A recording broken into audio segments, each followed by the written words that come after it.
You need to unmute yourself. In any case, I'm about to start up. So. Pretty, huh? I say you're pretty in a real life. Girl, you all on the TikTok, rock it for me. Drop that thing, girl, pocket for me. I don't know what to tell you. In the bedroom, don't stop, girl, walk it. And if you ever cash out, drop it for me. I promise I go deal with it, yeah. Anytime we link up, yeah. Cool. Because the IG blazing up, love when that bumper raising up.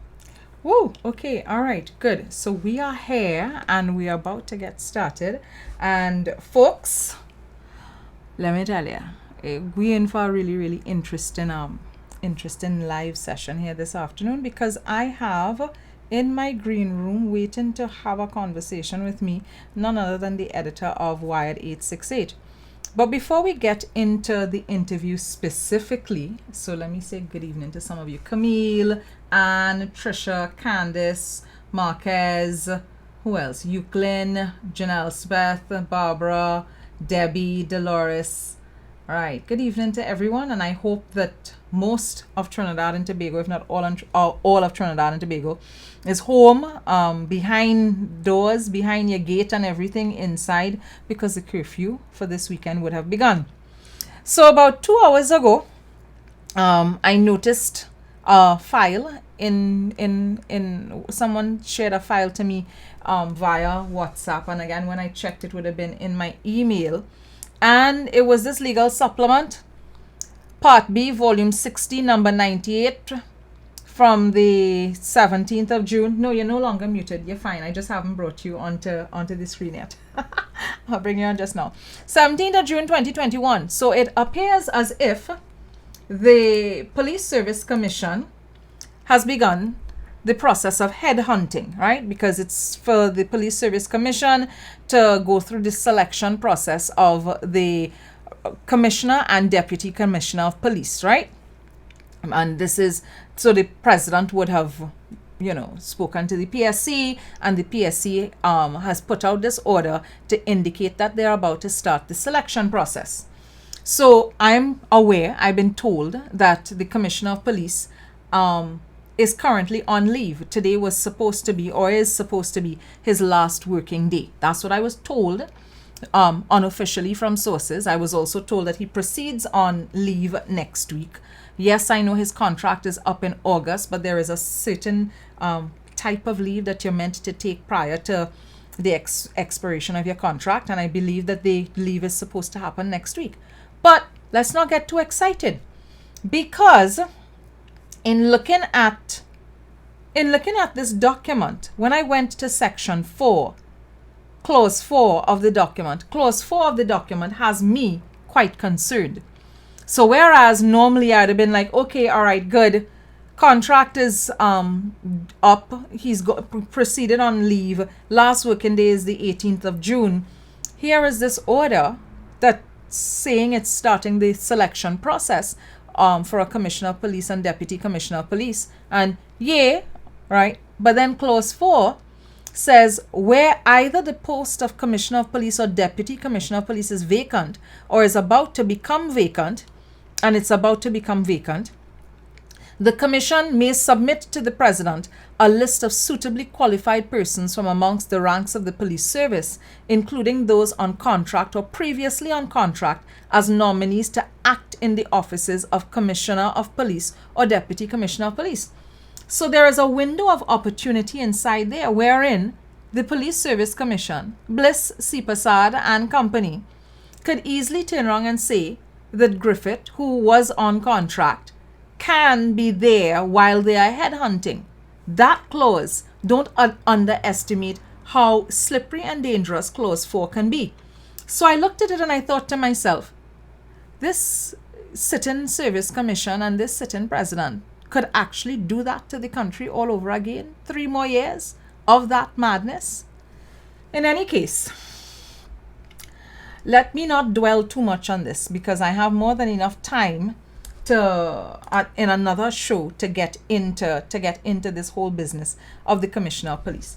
What we're going to be discussing today will be partly these two men, and we also want to be talking about the state of local football, national football, and what is going on with national football. And yes, we can't not discuss Toppy, aka the Commissioner of Police, aka Gary Griffith Jr., aka Gary Griffith II. We can't not discuss him because, of course, there are ways in which he, through his office and through his person, has gotten involved in national football in a way that needs to be examined. So to be able to talk about all of these things properly from an informed perspective, because I would not accuse myself ever of being knowledgeable about sport, I brought on the person that I like to talk about sport with, and that would be this guy right here. Hi, Lasana, how you doing? Just now. Hi, Rhoda. Right, I'm good. fine, thanks. I'm hearing you. Let me take this off, and we just have the two of us on the screen now. And there we go. Right. So we all set, all sorted. Lasana, good evening. Thank you for joining me. Thank you for accepting the invitation to join me so quickly when I asked you during the week if you could make yourself available Friday evening. And yes, I know people didn't have anywhere else No to be, problem. but still, I mean, you could have had other stuff that you wanted to do, right? So let's jump into it. We are out entirely out of the World Cup, like out of the World Cup. Totally out. Our next campaign will be 2026. So that would mean we have something like another 3 years before we get back in World Cup qualifying action. Wow. So how did we get to this point where we entirely out? Because it seemed to me as if we only just started playing, right? Didn't we just start the qualifiers? Our campaign lasted just 4 matches, which I think it might be a record. We definitely have to go back to maybe 1992 or so for us to have a campaign that was over that quickly. So there's no way to spin it. It was a disaster. Yes. You know? Sounds that way. And 2022 would have been where? In Qatar? In Qatar, yes, Okay. yes. So how it goes, the bottom, first of all, the top 5 teams are seeded initially. There's almost never been a time when Trinidad and Tobago would not have been among the top 5 nations anyway in CONCACAF. We would routinely be amongst them. Times have changed, and that fall happened under the last president, David John Williams, where we find ourselves where we are having to go through the preliminary stages. Because of that, we were seeded, which meant that we got placed among teams that were expected to be considerably weaker than we are. So the next highest ranked team in our group would be St. Kitts and Nevis. They are 130 something in the world. Trinidad and Tobago's average ranking has been 68. Right? I mean, right now we're about 103, so we're in a bad way. Even then, we're supposed to be considerably better than these teams. The Bahamas, who we played, and our draw against the Bahamas meant that we were out. They are ranked 201st in the world out of 210 nations. So it's literally one of the 10 worst football nations on the planet. And we were unable to score a goal against them, and that sealed our elimination. What, in your opinion, are the key reasons? I don't want to say top 10 or top 5 because I don't want to restrict you to a number. But what would you say are the key reasons that our football is floundering to this in this way? Yeah, well, it's been coming. The nosedive definitely started under David John Williams. It started first with the selection policy, which didn't seem to be with much merit at all. Now, before him, Raymond Tinky was in charge. There were financial problems for sure at the time with FIFA, with the government at the time, which would have been the People's Partnership. So there were funding issues. But Tinky, essentially, they hired some good staff. And Tinky was certainly not a micromanager. You couldn't accuse him of that. So he sort of left people to kind of get on with it as best as they could. When John Williams came in, the problem was first he seemed to think that he was a lot smarter than he was, which is very dangerous in those type of positions. How are you using And smart there? Because in Trinidad, a smart man and a smart man are two very distinct well, things. yes, yeah. Use the latter. You know, John Williams would always want to ask coaches about the teams he selected and the players. He'd want to pick matches. He was just getting way too involved in the team, not in a good way. And in short, a team that was ranked 48 in the world, by the time John Williams left, they were 103rd. So there's no parameter you could use that could point to his stay being anything but a disaster. Right? How do we know that this is not a personal issue with you? Because I mean, while I will not say that I am a sport fanatic, I follow the stories that Wired868 covers, and I also follow the discussion on your pages, and there is always healthy discussion about sport and sporting personalities on Wired868. So I want for you to explain as dispassionately as you can what are your concerns or what were your concerns where John Williams is concerned.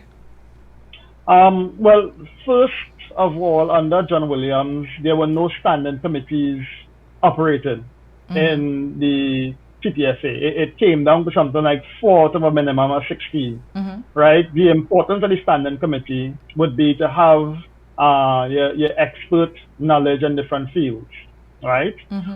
So you would have, let's say, a finance committee, and you would have somebody with a financial background, and they'll come in and they'll give advice, and the same for the technical committee and so on, your marketing committee. And when you don't have any of those committees running, it allows you to try to decide on the direction that the TTFA follows in almost every aspect.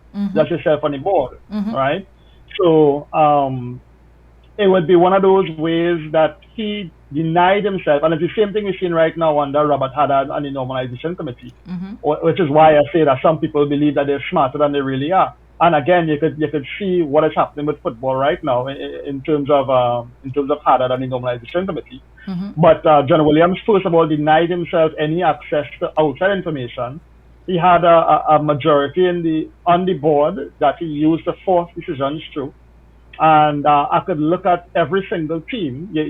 You had the women's team was a semi-final team when he came in office. By the time he left office, they couldn't get up to the Caribbean group. And you go through every single team. I think we probably had like 8 teams, and every single team declined, and not a little bit, noticeably, a long way. And that would be what we got under his watch. And this would be the situation that Terry Fenwick came into with the new administration headed at the time by William Wallace. All right. Well, right. So Fenwick came in under William Wallace. Fenwick came in under Wallace. First of all, Fenwick came to Trinidad in 2000. No, we ain't jumping to Fenwick. We ain't jumping there just yet. All right. I want you to finish contextualize the state that John Williams would have left the football in. Right? Yes. He would have left us something like somewhere between 40 to 70 million. They're different. That's a wide variety, break and no, but that's how TTFA finances go. With somewhere between those two figures in debt, millions went into a Homer football project. Essentially, instead of investing in the young men and women, the boys and the girls, he instead put a lot of money into this construction business. His own job is a contractor. And he actually was the foreman, or there wasn't really a foreman for the project. So he was managing this project virtually. Stick up in, Lasana. Stick up in. Nobody raised questions at all about the glaring conflict of interest there, where he is a contractor and all of this contracting work is taking place. And he is responsible. He has oversight of the contracting work. Nobody raised any issues about that? At the time, one board member, at least, Keith Loy, went as far as one point as to go to the High Court and demand some information, which was, imagine a board member being refused information like that and having to go to court, and that's what he did.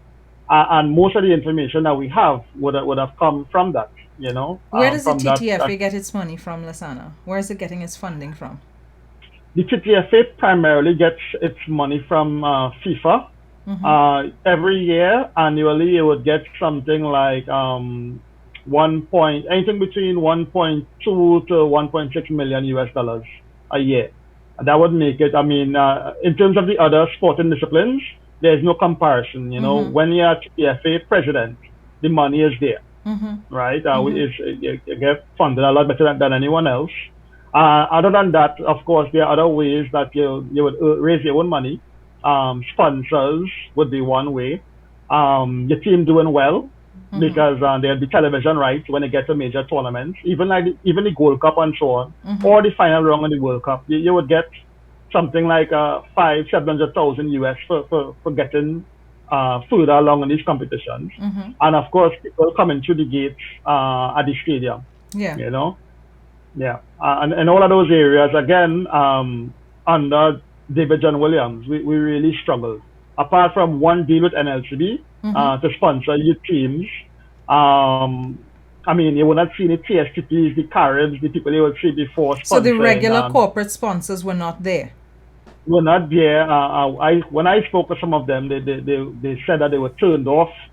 They had tried to negotiate with the president, and essentially they struggled. And then in terms of the people coming through the gates, when John Williams came in, the last game before he took charge, there were 20,000 people at the National Stadium to see Trinidad play America. By the time he left, our gates had fallen to something like 4,000 for a game. Wow. So, you know, all wrong backslide, essentially. Right. And at the point in time that he was there, nobody was raising... were people raising questions? I know you were raising questions, but I'm talking about persons within the footballing fraternity and or persons who were on his board. Were they not raising questions or talking about the alarm bells going off for them? Yeah, questions were being raised. The issue here is, in his case, once he had enough money to do his thing and the backing, he didn't care. I understand. Matter of fact, the sport minister told me this, Shampa Kujo, that she once had a meeting with David John Williams, and he told her, listen, I'm only here out of courtesy because I don't have to listen to you. And this was him speaking to the sport minister. Again, because the bulk of his funding came from FIFA. Again, to my opinion, an example of how small-minded he was in terms of trying to broaden the base of the TTFA. He never did. There wasn't the level of government involvement there could have been. There wasn't the level of corporate sponsorship there could have been. And there certainly wasn't that relationship with fans and so on. But he simply didn't care. I've noticed that I don't see, I mean, pandemic, outside of the pandemic, I've stopped seeing a lot of games, like visiting countries coming in to do games. So I guess like exhibition games and games that would allow our team to build itself alongside other teams with more experienced teams from other parts of the world. Who is responsible for getting those things organized? Yeah, that's one of the downside of the pandemic. For certain, where they haven't been able to get permission to host games. No, I mean like even prior to the pandemic. Was it happening in the same way prior to the pandemic? If you can throw your mind. A lot under John Williams. I think one of the reasons for that, when you get invited to a game abroad, a friendly game, usually the team that invites you would offer you some sort of a fee, right? That would cover your flights, your match fee for your players, and something for the FA, right? John Williams was never transparent about what he was being offered at all. He wouldn't give the figures to his own board, for instance. But we do know that Trinidad traveled constantly. They played away to Wales, China, Ecuador, Peru, and so on. All those times, the players sometimes struggling even to get their match fees, and nobody really knowing for certain what money the TTFA actually receive for those games. Wow. For us to host a friendly game is a little bit more work because now we may have to pay the team that's coming in a fee. To do so, we have to arrange for gates and we have to market it and so on. Of course, you can do it, and we have done it for a long, long time. It takes a little bit more work, and it's easier to just send the team away and collect a match fee. Okay. All right. So now we have a new administration. No, it would be Mr. Haddad. Well, first for just a short time, like the Red House fire, maybe we had the William Wallace administration. Yes, I remember William. I remember that. Yeah, they were voted in November, I believe 2019. They were out in March 2020. So that would have been something like 4 or 5 months. About that. And then FIFA took over. And it was interesting that even on the day that they were elected, a member of the last board, Selby Brown, was quoted saying, "Look out, FIFA normalization coming." You know, there's a lot to suggest that FIFA simply wanted somebody in there that either one, they felt they could work with, or two, they were certain didn't plan to dig their noses into certain accounting books that would embarrass them, and that meant that William Wallace's time seemed to have been numbered from the start. But of course, before he left, he gave us the gift of Terry Fenwick and Peter Miller, and we see how costly that was to local football. So Terry Fenwick would have come in as coach. Peter Miller came in as what? What was Peter Miller doing? This is the interesting thing. Now, I did a series called Inside United TTFA, where I kind of traced back how the whole thing started in terms of Wallace's election. But Terry Fenwick was never just a coach. Okay. What Terry was he? Fenwick he appeared to be the proxy for Peter Miller. Peter Miller promised William Wallace to raise something like $40 million within the first 2 years or something like that. How was he going to raise the $40 million in 2 years? There were all sorts of notions. One being that they would have a long-term lease for the Arima Velodrome, and they were going to build high-rise buildings there, and they're going to make how much money. And the TTFA, the cut for the TTFA somehow was going to be just enough to cover the debts. Yet at the same time, this British company that was going to do it, called Lavender, but the TTFA had to be the ones who would pay for their flights to come to Trinidad, pay for all their work permits and everything else. So the TTFA, one of those sort of deals with the African prince, let's say, and you have to pay all the clearance fee before you can get the inheritance. It was something like that. So the TTFA had to put out a lot of money. So it sounds like a scam. It sounds like a whole scam. I looked at the document I received from the General Secretary from this supposed company, Lavender. There was no proof that Lavender ever built so much as a kennel anywhere. And yet they believe that they were going to come in and they're going to build high-rise buildings in Arima. And I can tell you from Peter Miller's record, which I traced back, and I wrote on him a long time before, and he has a record of making promises he can't deliver, disappearing with a bag of money while the people who hired him are kind of left in the lurch. That has happened in Trinidad, in St. Lucia. Who is Peter Miller and where is Peter Miller from? Peter Miller, like the Great Gatsby. Peter Miller came to Trinidad on the invitation of a St. Lucian footballer named Earl Jean, who was playing here at the time. Earl Jean said he met Peter Miller selling Fat Farm clothes and CDs out of the back of his car in a small town in England. He told Earl Jean that I could get him some sponsorship deals. Earl said, go ahead. And Peter got him one boot deal, I believe. Some company provide football boots or something like that for him. Okay. When he came back to Trinidad to play in the Pro League, he brought Peter Miller to work at Double Connection as a marketing person. I don't think he lasted more than pretty much 6 months. In between there, he managed to get into Jack Warner's Rolodex, and he got a job at the football company of Trinidad and Tobago, which went bankrupt by the time he finished. He was CEO. And during that time, he recommended to Lawrence Dupre, Jablote, that they hire Terry Fenwick to come to be the CL Financial Shalon Jablote coach. Fenwick at the time, his salary would have been something like 120,000 TT.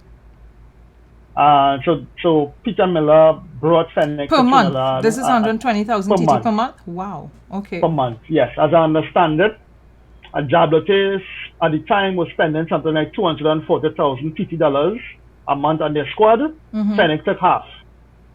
So half went to Fenwick and half went to the other, if it is 25 players and 10 staff and whatever it is, you know. And he's had a very good time in Trinidad.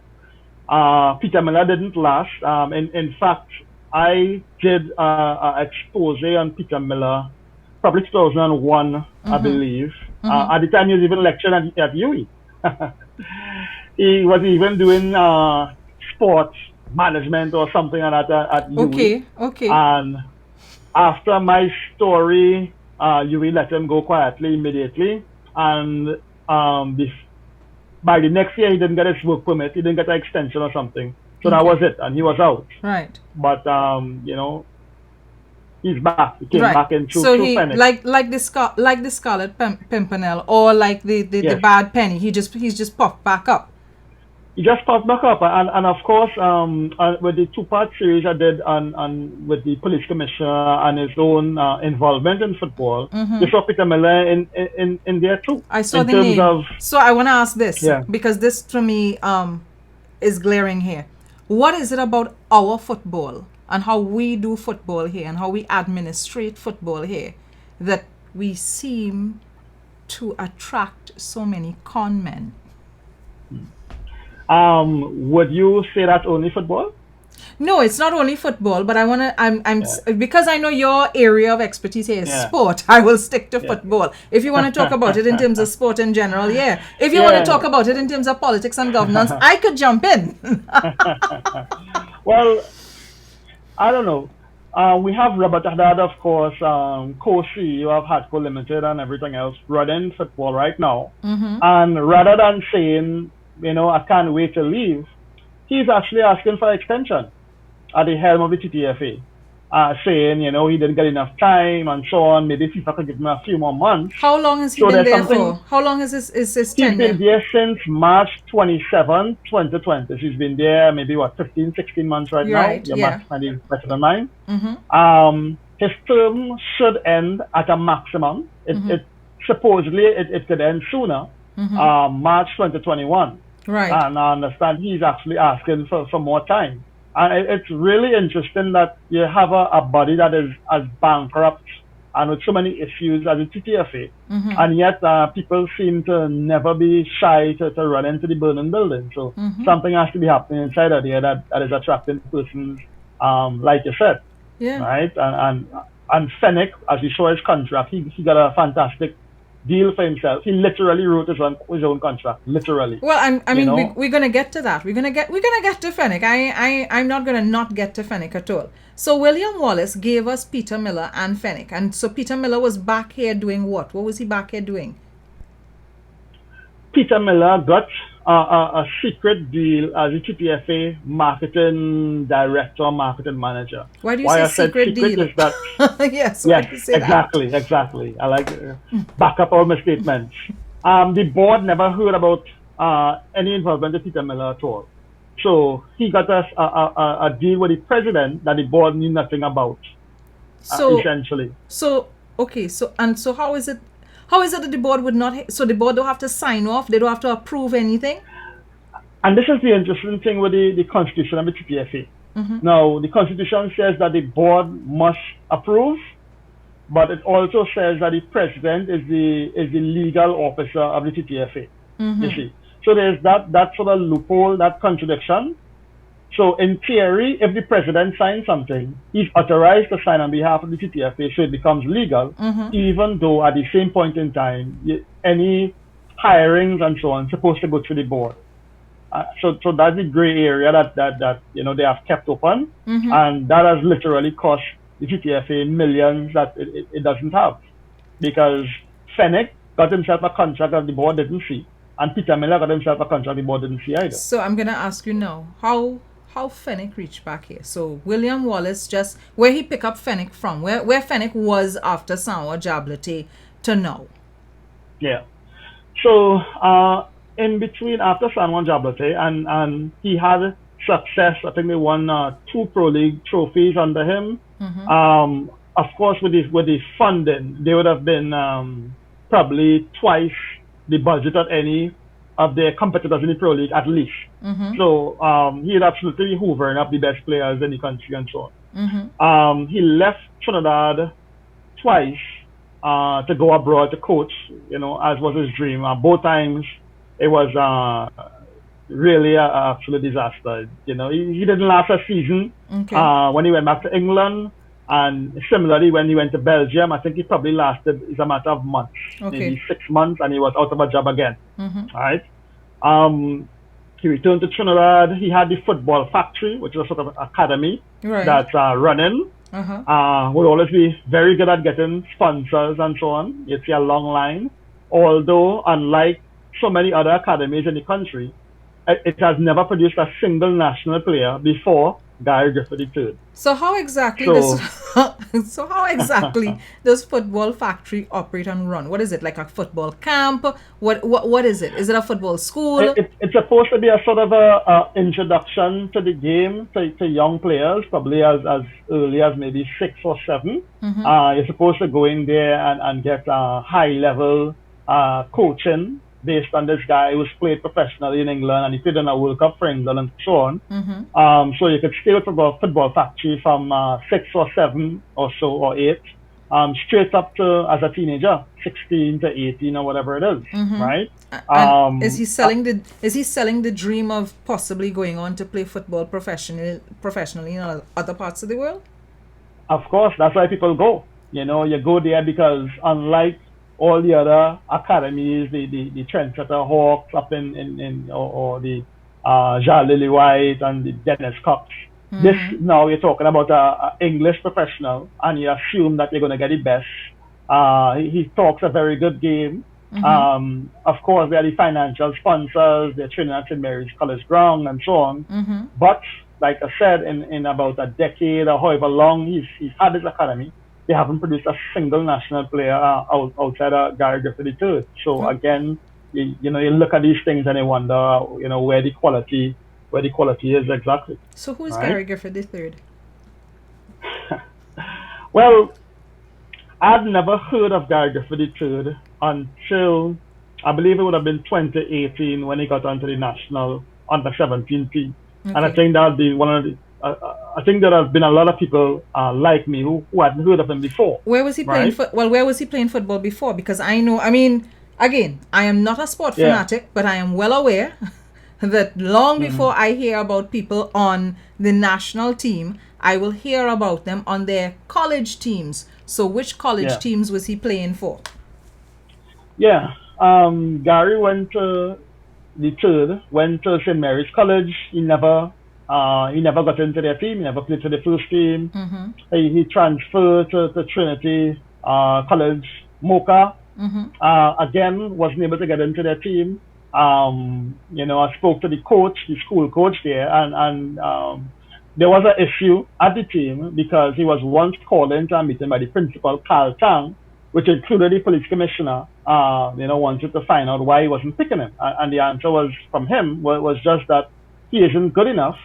And it would be very unfair on the other boys who have gotten themselves to that level to play if he were to leave out one to put this guy in simply because of who his father is. And you're saying the coach of the team said this to you?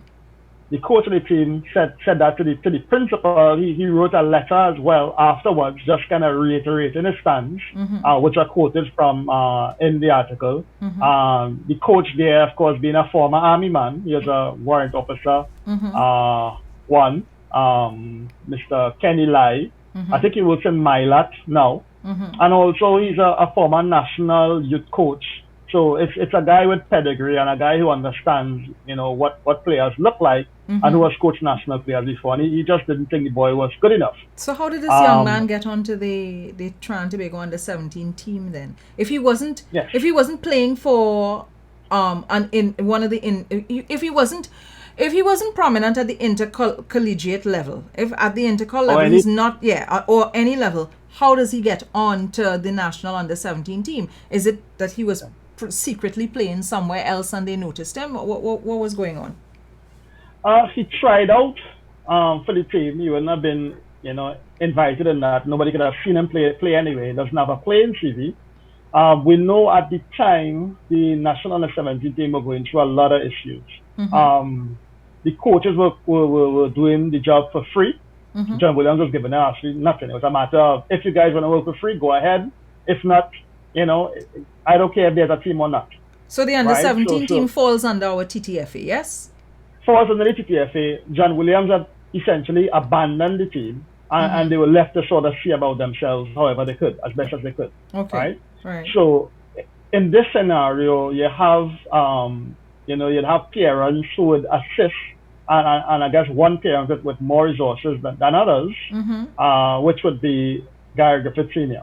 Right? So if I had so let me get this clear, because I just, you know me, I not too bright when it comes to sport things. If I had a child and the child was on the under-17 team, or I have access to a lot of resources, and this team is floundering in terms of resources, I just had to provide the team with lots of resources, and the team would look favorably on my son being able to play on the team. That's what was going on. Well, the variables there would depend on the coach, would depend on what the coach is willing to give you for that financial support. And it might depend on the parent, how persuasive the parent might be as well to the staff and so on. So right? Who was the coach? Who was the coach then of the under-17 team? The coaching staff would have been headed by Stern John, with assisted by Kenwin Jones. Okay. That have made up the coaching staff at the time. Now Stern, on the announcement, made it very clear. Listen, I want to give a special thank you to Gary Griffith for all the support and so on. I mean, it's quite possible. Let's say the team really was in a bad way, and they were really grateful for the help that came their way, right? Selection is generally subjective in terms of when you reach the international level, let's say a national team, you're going to have something like, let's say, 30 boys who there's not a lot between them. Let's say you have maybe 6 exceptional boys, the other 24 or so would be so close that sometimes, you pick one, you don't pick the other, down to personal preference. But with a player who isn't even school level, who isn't considered to be school level, there'd obviously be a massive drop off there. But in any case, so I can't give the reason why Stern went that way, because he never said the reason I picked Gary for this reason. But we do know the financial state, and we do know that the commissioner was generous in helping that team get resources, and this is where his career started, essentially. Okay, but at the point in time that this generosity was taking place, was Gary Griffith II the commissioner? Because he became commissioner in 2018, so it would have been around then? Yes, he was. This team was selected in 2019. Okay. I believe. Right. So he would have... So yes. All right. So he was already in his functioning in his capacity as commissioner. All right. So he gets onto the under-17 team, and am I to take it that he began to bloom and perform and flourish as a player then? Well, up to this point in time, I mean, Wired covers football from Republic Bank Youth League come up. And we don't have a single match report really with Griffith scoring a double or a hat trick or anything like that. He doesn't have that sort of CV, right? He had soon after being a national player, or around that time, he claimed to get a football scholarship to England, and he was off. I mean, we hear about that scholarship all the time. which was odd for some reasons why I gave in my article. And then came Coleraine FC in Northern Ireland. Well, I want you to slow down but because not everybody on the live may have read your article. yes, So what right. was odd about the scholarship? First of all, the school, Sunderland College, I'm not sure if they have a bursary for football at all. The England doesn't really have a competitive collegiate football competition like the United States does. So whereas United States schools would give full scholarships and so on, almost certainly somebody would have paid for Gary Griffith to go to Sunderland College. Right. When you hear the word scholarship, you think that the school paid for you. Yes. Right? That almost certainly is not the case here. That Right. the school paid for him. Somebody paid. But So somebody as of paid, now, but not the school. somebody paid.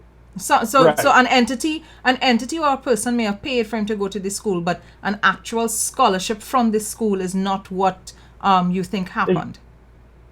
Yeah, exactly. Okay. That's one. Secondly, for the reason that I gave before, there isn't really collegiate football in England, right? The commissioner has boasted a lot of times about his son having a scholarship because he's a great player. The reason why Naked and Sturgeon and Shaka and everybody went to the States, I mean, Shaka has a British passport. Shaka could have gone to school in England as well. There isn't football, college football, so it really says nothing about his ability at all, him going to England, to play football. English players get into football how? If they're not doing it through their universities, how are they getting into football? And the English game is different. School football doesn't really play a part in English football at all, right? The clubs over there, they're pretty well structured, they're financially sound, and they're taking players directly from 6 years old, right? So at the age that they would go to university, which would be 18, 19, 20, by that time you're either a professional player or with one of the different leagues, or you're simply not good enough. Right. Collegiate football doesn't exist. And what happens in England, I know some people there, like Michael Tongley, a lawyer who worked here, and his son was an okay footballer, a pretty decent footballer, wasn't good enough to play professionally, wanted to study, so he went to the States. He took a scholarship there. That's what British guys do who could play a little and want to further their studies. They go to America. Right. So like I said, going to England is a kind of dubious claim when you say your son went to England to play collegiate football because he's that good. Right? Now, you know that there's been a lot of talk in the public domain in the last week, if not longer than that. Certainly a lot of it coming from the commissioner's page, the official commissioner of police page, Gary Griffith, the second's page, even from Nicole Dyer Griffith's page, basically accusing you of having an issue with the commissioner's son, Gary Griffith III. Do you want to clear this up? I don't know what's the I'm a sports journalist for a long time. Worked where I've worked, Express, Guardian, I've worked whatever it is. And there's a level of subjectivity that happens in sports all the time because a sport reporter goes to a game and the person who reads the story wants to know how was the game, how did the players do in the game, right? Which I suppose might be a little bit different as to a parliament reporter or hard news because you want to know whether something happened or didn't happen. But in sport, you have to sort of color between the lines a bit, right? So a lot of people would ask me for my subjective opinion about this boy, and I think I've been actually very restrained. I haven't said that the boy cannot play football because I have never really seen the boy play football enough to be able to make assessment. So I haven't said that. What I have said is that looking at his record, I don't see any proof based on his record that he can play football. And secondly, I would say that generally to get into a national team, you're talking about the best 11, 18, or 23 boys in the entire country. And when you're talking about our level of excellence, usually you do something to get onto a national team. You don't get on there because you have a little bit of skill. You get on there because you were exceptional in, if it is the pro league, you're exceptional in school football and so on. And again, if the commissioner or anybody else could rebut my claims, feel free to do so. But he simply has not been exceptional anyway. And so when I'm asked, there's nothing else I could say. I wish I could say something else, but this is it. Now, the last 3 stories that you've written give the impression, at least the last 3 stories that I've read, give the impression that the son's rise in football happened along the same time as the father. It coincided with the father becoming commissioner of police. And there seems to be some sort of relationship, as it were, between Fenwick, the coach, and Griffith, the commissioner of police. What have you noticed with respect to Fenwick and Griffith? Well, first of all, even the boy's profile says that he started playing at his first football team or something like that would have been Football Factory at 8 years old, which would be under Terry Fenwick. So it is inescapable that there are bound to be questions about conflict of interest when a coach picks a player from his own academy, where kids have to pay to play, essentially. There'd always be a temptation, if you have this pay for play space, that you're going to want to show parents the benefit of going to my academy by trying to, push a guy from your own academy, So that's first of all. Secondly, in terms of the Fenwick and Griffith relationship, we saw the Commissioner's Cup, where Fenwick was certainly contracted there for money. Explain the Commissioner's Cup. Explain the Commissioner's Cup to me. The Commissioner's Cup is a tournament that started in 2019, I believe. Yes. Just a year after he became police commissioner. And it sort of came out of nowhere. It's a tournament that runs in July. I think it's about a 6-week tournament. July to maybe the first week of August. Initially, it involves all the various political clubs around the country. And they play in this tournament ostensibly to combat crime or something. I believe that's the talk, that's used. In fact, I could tell you, being a football person, the Commissioner's Cup tournament doesn't do anything for local football. It gets in the way of youth football. Explain how it gets in the way of youth football. Right. Now, you have a ratio in football in terms of training and playing games, right? Which would be the same thing like maybe how many classes a student would take before they do the exam, for instance, right? The game would be the exam, right? So in other countries, let's say in Spain and whatever it is in Europe, a player would do something like maybe between 3 to 6 training sessions before a game. So there's that learning taking place all the time. In Trinidad and Tobago, right now, a youth player is something like 2 to 1, two sessions per game, which is nowhere near adequate. So what happens is that players are just playing games and they're not learning how to play football. And it's part of the reason for our decline. Now, our youth football calendar runs like this. From March to July, we have the Republic Bank Youth Cup. From April to July, we have the Youth Pro League tournament running at the same time. These handle children from anything from 11 to 18 years old. Then you have from September to December, you have the secondary school football competition running. So that's something like 8 months with just competition and not much time to practice.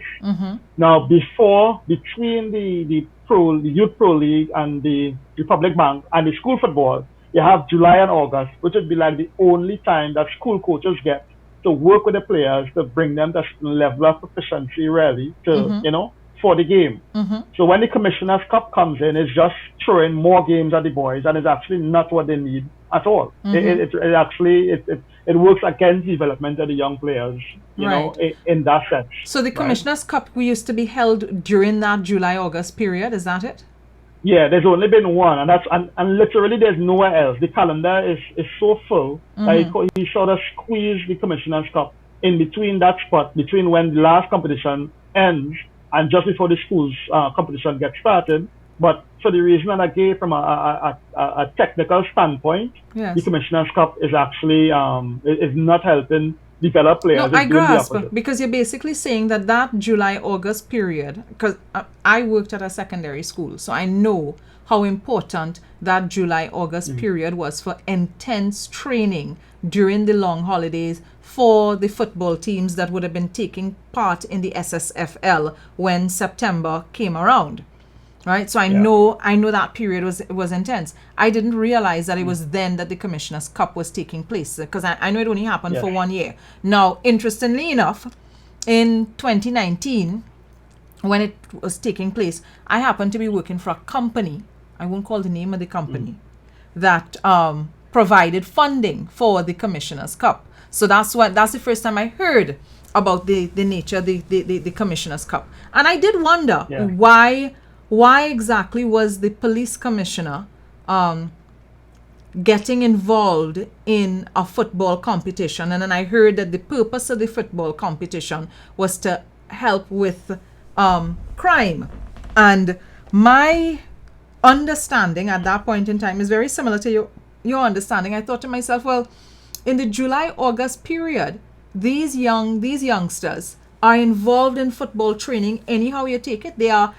They're doing intense training with their teams, or they're at football camps and stuff. So how exactly is the cup during that time period assisting with delinquent behavior amongst youngsters? Yeah. Agreed. You know, and so that's the story of the Commissioner's Cup essentially. We know that Fenwick has again been paid.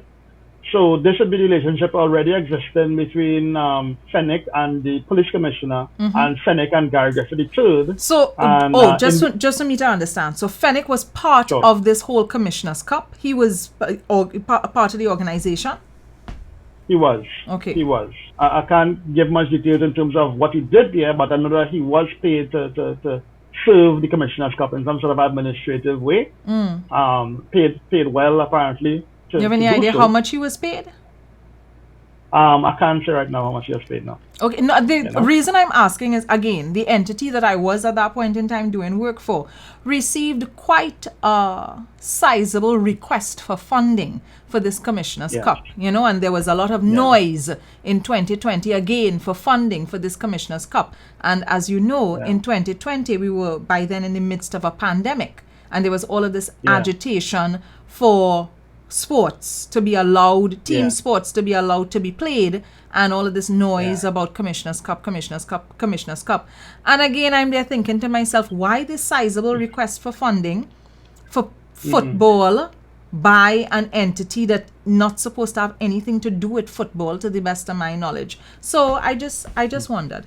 So even this week I got a phone call from someone who said he worked with the police youth clubs for about the last decade or something like that. And he said that when the Commissioner's Cup started, what happened is that they essentially raided the police youth club for their money, and they just was putting resources from all over the place into this tournament. So funding, that's my understanding as well, that funding from the police youth club programs was diverted away from the youth clubs towards the Commissioner's Cup as well. Yeah, towards this 6-week competition. I do not think, from a football at least, I can't speak about from a crime fighting standpoint, but from a football standpoint, it's far from helpful. Actually, it's the opposite of helpful. It retards the development of the young players. Well, it just give them more games when they should be learning how to play the game. It's useful to know that particular perspective on putting a competition like that in the middle of the July-August period.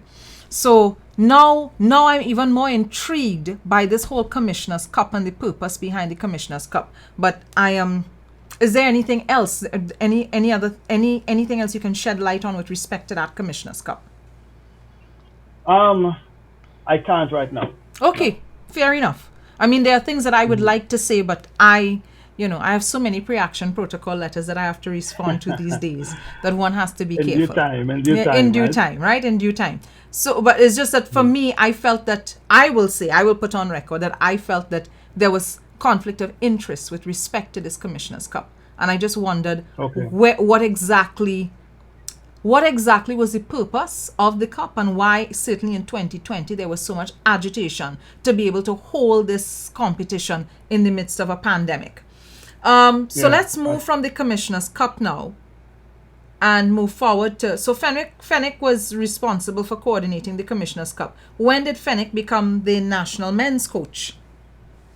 Fenwick became the national men's coach in December 2019. So that had been a couple of months after the Commissioner's Cup. December 2019. December 2019. Yes. Okay. I remember a picture of him in a really colorful shirt at the Commissioner's house, December 2019, and everybody hug up and. Yes, with the Commissioner and with the TTFA president at the time. So yes, that would have been just maybe a week or two after he was given the job as head coach. Right. You know, so again from day one there have been that clearly the commissioner and the national coach were business partners to some extent. You know, even though he was dealing with the police and not maybe the commissioner directly, but there was some sort of a financial agreement. You throw in the fact that Griffith III came to his academy, and obviously you're going to have people. I think it's impossible not to wonder if there's a conflict of interest there that's happening. And this would have been even if Griffith III was a terrific player, to be honest, because it's a national team, and they're going to be picking between three terrific players. So you might ask, well, why this terrific player and why not the other one? But it becomes worse when you have a player who actually doesn't have any record at all of ever having achieved anything on a football field, right? And that just heightens the whole thing. So in terms of the police commissioner and Miss Nicole Dyer Griffith, I suppose, yes, their parents and parents are going to be, proud and everything else. But to pretend like nobody has a right to ask a question there is just ridiculous. It's farcical, and it only gets worse to me with the claims that they use to suggest that he is a good player. That only makes it worse. I could understand that people who don't follow football well might say it sounds it sounds grand, especially in the way that it's portrayed by the Commissioner of Police. But I could guarantee that people within football just laugh at it because it means nothing what he says. So, because I can understand parents being proud of their children and wanting the best for their children, and wanting to see their children. John, he was a good boy. Yeah, he was a good boy, and wanting to see their children thrive and flourish and bloom. But isn't it ironic when the commissioner says that though? It is. Everybody was a good boy, doesn't he say that? Yes, it is. Everybody mother said he was a good boy, yes, right? It is ironic because he's there in two roles. He's commissioner of police and he's also father, right? And so for me, that's where I can see the fine line that Griffith II is walking. But he very often steps over the line. So he ought to recuse himself. Well, exactly. That's what you're doing as a conflict of interest. He ought to recuse himself. He has not recused himself because he is often not speaking in his capacity as parent. He is often speaking in his capacity as commissioner of police. So I now want to ask you this question. The parents of other footballers, are they as involved in the goings on of the TTFA as this particular parent is? No, they are not. I would say that generally in football would be a bit of you'd say a poor man's sport. Generally the most successful players, and I think this is almost all over the world really, tend not to come from the more upscale areas. They are of course, but most don't, right? Mm-hmm. So most other parents who would go to every session and would be involved in the son's life, but they simply wouldn't have the resources anyway. And I mean, there's only one person at police, you know, these sort of influential titles, I guess, in the first place, right? Mm-hmm. So there it is. How does he get onto? Because I know in your story you said that he's on WhatsApp chats that are linked to the TTFA, like coaches chats, and how does he get onto those things? How does he, as the parent of a young man who's on these teams, how does he get onto these chats? Get into the chat with the coaches group. Yes. Mm-hmm. That would have had to be Terry Fenwick again, who brought him in, and you see the lines being blurred there. And it's interesting going back to Kenny Lai in Trinity, the reasons why he gave for leaving Gary Griffith the third out, because he felt that the injustice or perceived injustice would eat away at his team. And in the end, that's what we saw happen to the national team to a very large extent when the team simply imploded on the one international match window when Gary Griffith the third was involved. You know, and again, the irony here when he turns around and blames me for the team being eliminated, when on the day of the game that caused them to be out, he is literally messaging technical staff members and saying, "I hope you all lose." Literally saying, "I hope you all lose." And you know this for a fact. You have your evidence to back this up.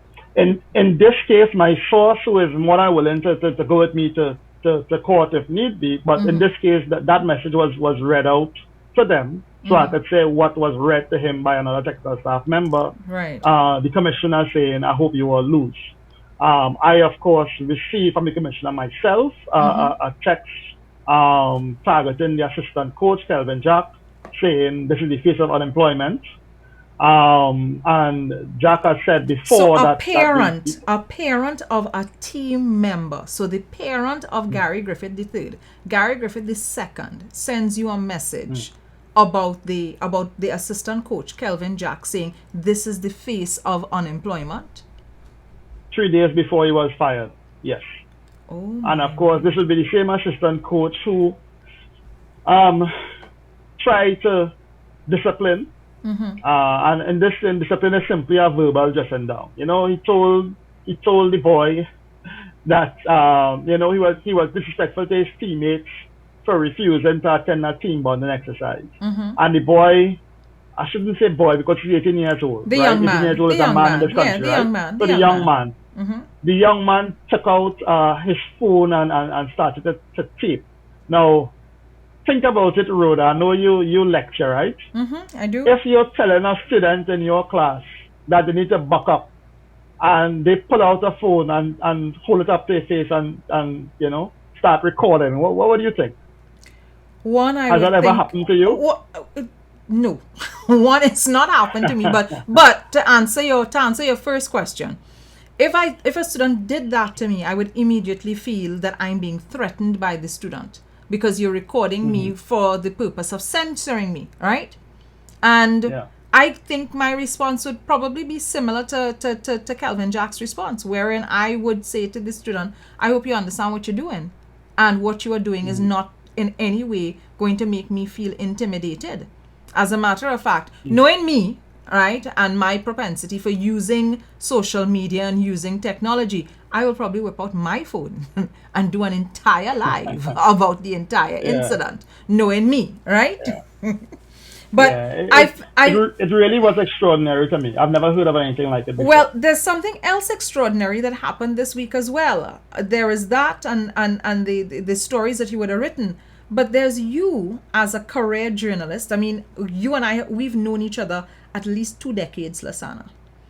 At least 2 decades. It's been a while since we've known each other. You have always ever been the consummate professional in terms of your craft. You are very, very, very serious and passionate about journalism.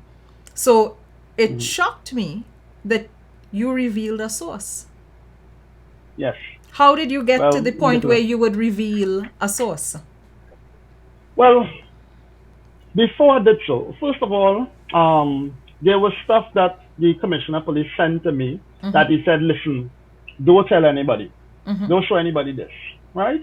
which I didn't, and I still haven't. Mm-hmm. Right? Mm-hmm. In this case, the story that's being referenced, with the row between his son and the assistant coach, wasn't privileged information in that way. It was a tip off from him. Yes. He told me that okay, if somebody virtually assaulted his son, that was how it was painted to me. So he said, and of course he was saying that suggesting, I suppose, that the coaches are my sources. So I wouldn't want to say anything. As a journalist, wherever I get information on wrongdoing, I act on it regardless. Right? I've lost a few friends along the way. So he told me, why I don't call the British High Commission and find out now if a complaint was lodged against Kelvin Jack, right? The British High Commission can't do anything to anyone. They have no powers of arrest or sentence or anything. So I say I have a better idea. I will call the team and I will speak to people within the team to find out what happened. And at that point, he said to me, you know what? Don't make a big deal out of it. I just tell you. So I said, no, you're talking about if a son got almost assaulted. I think it's my duty to find out what happened. So he backed down after he called you to give your story. He backed down off the story. Okay. He backed down off the story. Yes. So I found out that the normalization committee is actually investigating this. So it is a story, and I wrote about it. So it's a story that even though he tipped me off, he wouldn't necessarily have wanted me to do. Right. Now, when I get the picture from the commissioner as well, and this is not Lasana, don't show anybody, look at this. It's not protected in any way as a source. It could be interpreted different ways. One way would be that he's bragging that he's about to get this guy fired, which would be Kelvin Jack. That's at least one way to interpret it, right? And then 3 days later, the guy is fired, right? Now, according to the Constitution of the TTFA, he has no authority. He shouldn't be influential in that decision at all. He should have no part in that firing. Was he? And if he was, and if that message that he sent to me, which I'm sure he sent to other people as well, is evidence of wrongdoing, let's say, of something that should not have happened, of misbehavior, then should I keep that quiet for his benefit? What is my role there exactly? You understand? So it wasn't about him as an anonymous source and me breaching his trust. It's just that he may have done something naughty that he didn't want anybody to know about, and he showed it to me, and oops, maybe he shouldn't have showed it to a journalist. So he doesn't like it going out, right, in that way.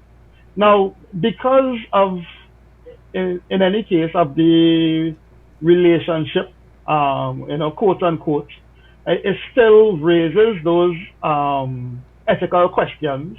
So I would have spoken to a senior journalist or somebody no longer involved in the profession, but somebody, senior to the profession, and also to another person outside of the field for the advice on how to proceed here. Because essentially, the commissioner is suggesting that I disrupted the team, which was his suggestion, right? And caused them to lose the game. Now, the information I have is the opposite, that in fact it was the commissioner who disrupted the team, right? And for me to show that, to prove that, it would mean me showing private messages. Now, I spoke to 2 persons, and the advice I got, which I took, would be, listen, give the commissioner of police a deadline and allow him the chance to recant on the statement he made at the TTPS press conference. Now, understand again, he said something at a police press conference which he ought to have known. I'm just using a legal term here, really. Ought to have known was untrue. You can interpret that as saying he damn lied, he knew he was lying. Because I was just going to say, the commissioner of police lied at a press conference? Yeah. Let's just say he ought to have known that what he was saying was untrue. Now, the things that he ought to have known were untrue were defamatory to me. I would have been the victim here because untrue statements made to damage your reputation as a journalist. Yeah. So what I did at that point in time, I gave the commissioner 6 hours to simply, on whatever forum he chose, to go and make it absolutely clear, and I have copies of the messages I sent to him, make absolutely clear what the truth of the matter is with as far as myself and Wired868 is concerned. He didn't do that. In fact, the story was a little bit long, so he had more than 6 hours in any case. And then I wrote, right? So that would be the reason why I did this story. The reason why I revealed some messages that, although I didn't receive as a source, of course they were private. You'd have preferred that they remain private. But at that point in time, I didn't feel like I was or should be obliged to cover a crime, to help him cover a crime. I mean, I'm not a co-conspirator. I had nothing to do with Kelvin Jack being fired. So why should I, feel duty bound to protect the commissioner? Are you considering suing the commissioner for defamation at all? At this point in time, I'm not. I mean, I simply use my platform to kind of correct what I think was said. I want to believe. There's this funny thing about right-thinking people, right? I remember with the Jack Warner issue, for instance, and Jack Warner said that he had evidence that I met with Patrick Manning before I wrote about the Simple Ticket story, and I conspired with Andrew Jennings and so on. And I remember speaking to, I don't remember the lawyer at this point in time, and he explained to me that because some of Jack's statements were so really preposterous, and because rather than harm my image, in fact, a lot of people ended up having, more respect for male journalists than less as a result, that I actually couldn't sue and win because I couldn't prove that he had hurt my career, because it was probably the opposite that happened. And he's saying that a judge might believe that no right-thinking person, it'd be like if I told people that Rhoda Barrett was born on Mars, and it's a lie. But they may say that no right-thinking person will believe that anyway. Right. But so for that reason, probably wouldn't. But the thing is, in this case, you have a commissioner of police that has gone.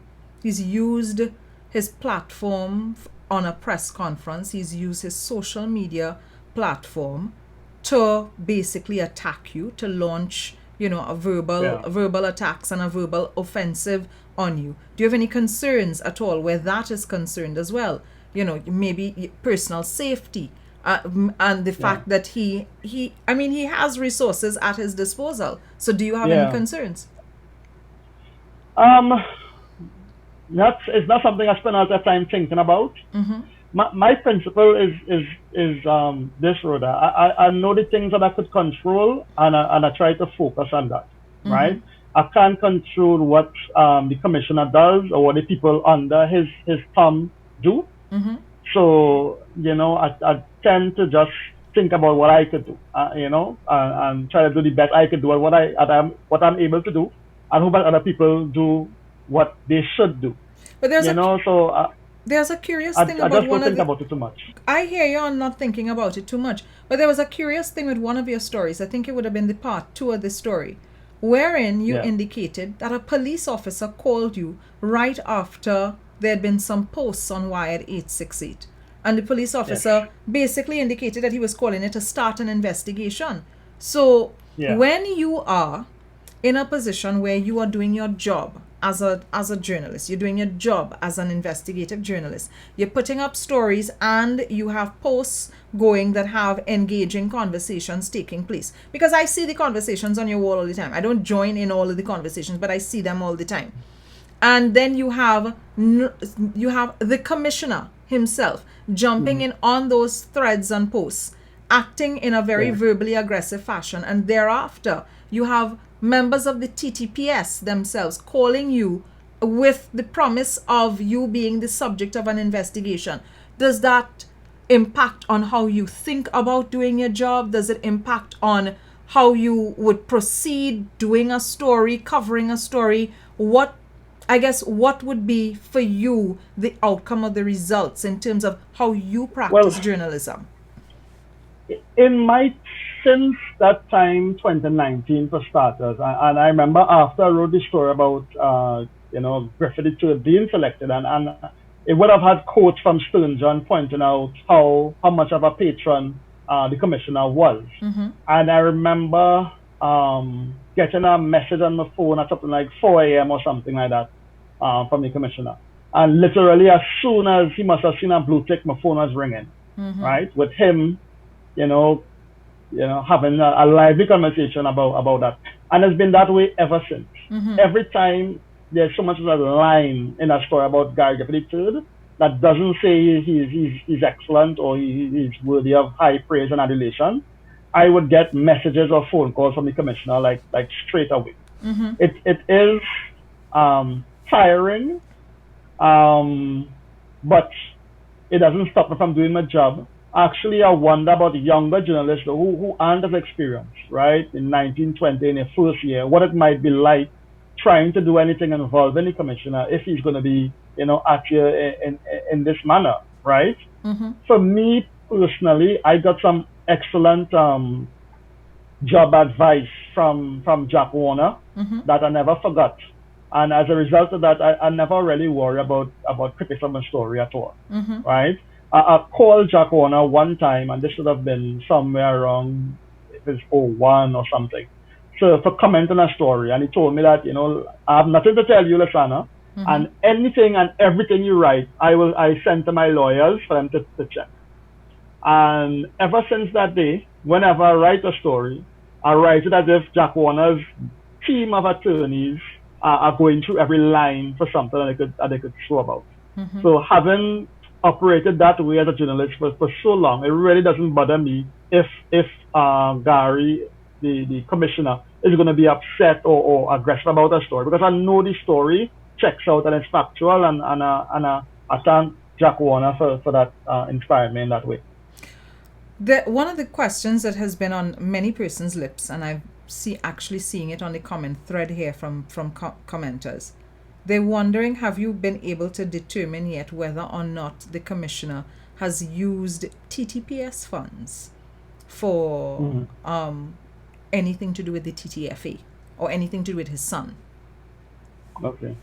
I thought they were going to ask about the beard. That's because of the skater. Oh, they asked about the beard, but I mean the women were mostly complimenting the beard. So when you look at the comments afterwards, you'll see all of the women talking about how handsome you are and how much they love the beard. That's the skater emergency beard. That's the skater. As soon as barbers, we shall again. But in terms of TTPS, I do know that police vehicles would pick up players at different spots to bring them to training. Right, that happened for a long time. I know that the TTPS catered meals for players after training and stuff like that. I'm not sure about how much else was provided. And again, with these things, you know the normalization committee not seeing about the boys. And on the one hand, you're kind of happy that somebody is, getting the guys something to eat. Or trying to make sure that they get to practice and get home without having to dip into their own pockets. But I would simply assume that at the Toronto Tobago Police Service, someone is keeping note of what money is going where, and if any funds going to something that shouldn't. Well, you see, the thing is this: what makes it problematic is that the TTPS does not have a track record of having provided these services beforehand.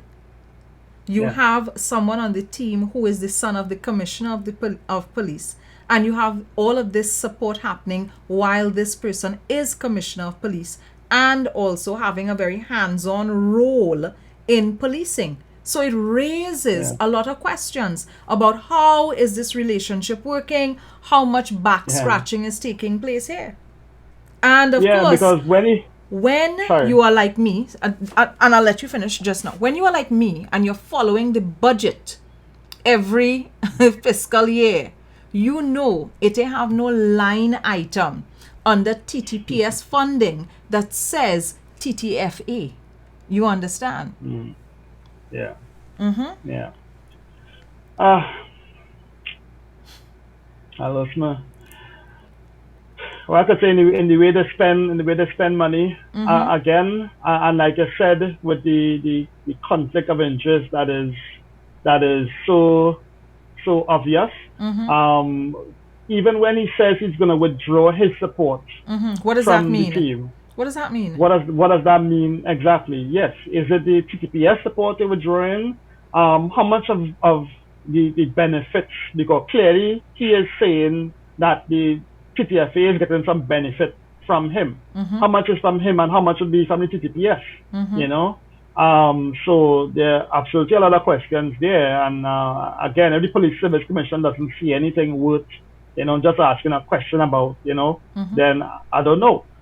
From my standpoint in terms of football, I'm very happy that the players there could get a meal. I'm glad that somebody's seen about that, But then the conflict of interest and everything else, of course, is a no-no. And then you wouldn't want that to be money that should have been going into, let's say, fixing police vehicles or seeing about insurance for policemen or something like that. The weird thing, Lasana, now that you've raised that comment there, you see, I've lived through from 2018 to now, Griffith getting on television or speaking to reporters and complaining about the TTPS being underfunded, the TTPS not receiving enough money, right? There's a particular issue right now that I am dealing up with as a legal matter where Rudal Munilal would have donated water to the TTPS, and I asked, well, doesn't the TTPS receive funding from, doesn't it have a budget for all of these things? So why is an MP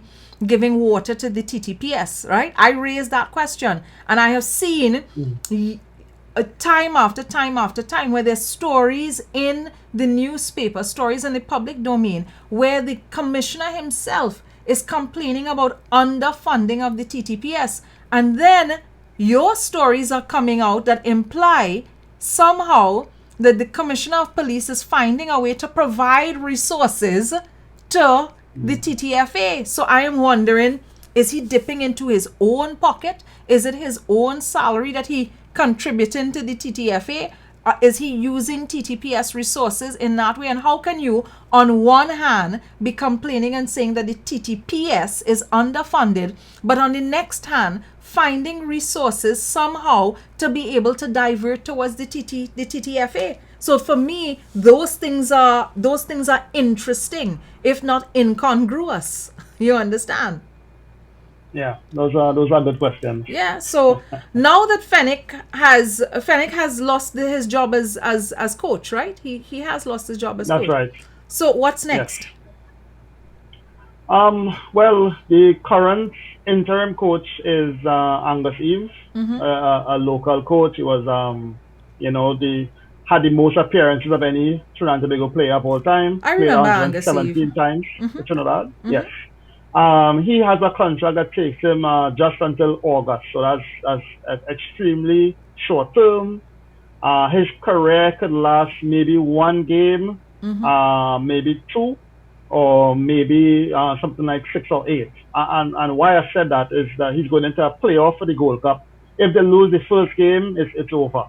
They lose the second game, it's over. So it's something like that. He should play any team. Right now, and they play on July 2nd. So that's the next challenge. The long list went out today, 60 players.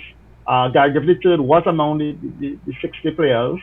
I haven't spoken to Eve to find out more in terms of how he came up with that, with the names on the 60 players. Of course, it's always going to be interest, I suppose, especially now after the series.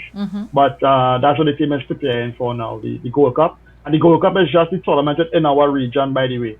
So that will be open only to teams in the Caribbean and North and Central America. Okay. All right. Yeah.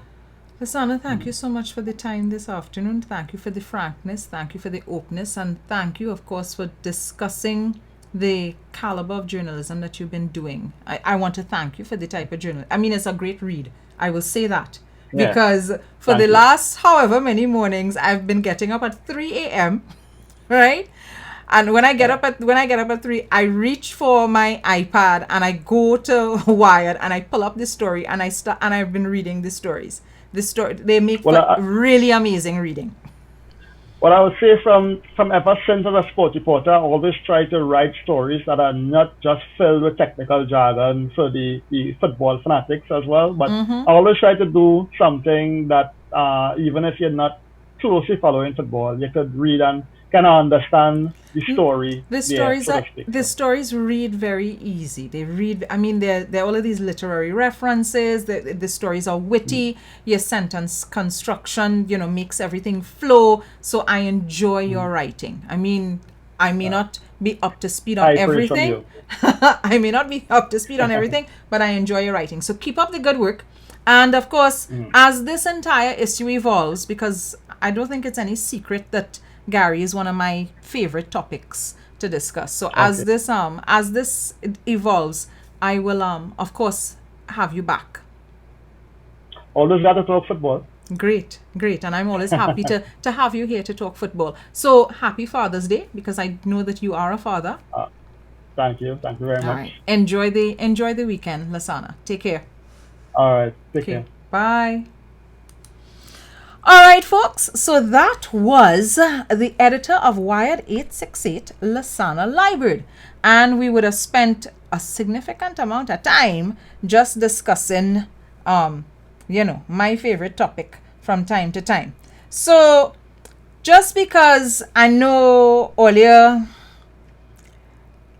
will be stuck home on a curfew this weekend, I am going to do a live tomorrow evening at around tomorrow I get a little what time. I think I'll do the live like maybe 6 o'clock. I ain't sure I want to do a 7 o'clock live. Maybe by 7 o'clock I want to relax. So 6 o'clock. But let me show you who going and feature tomorrow evening in the live.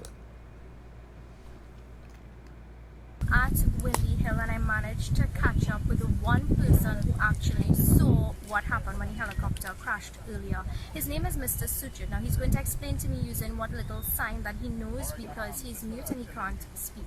So tell us, what did you...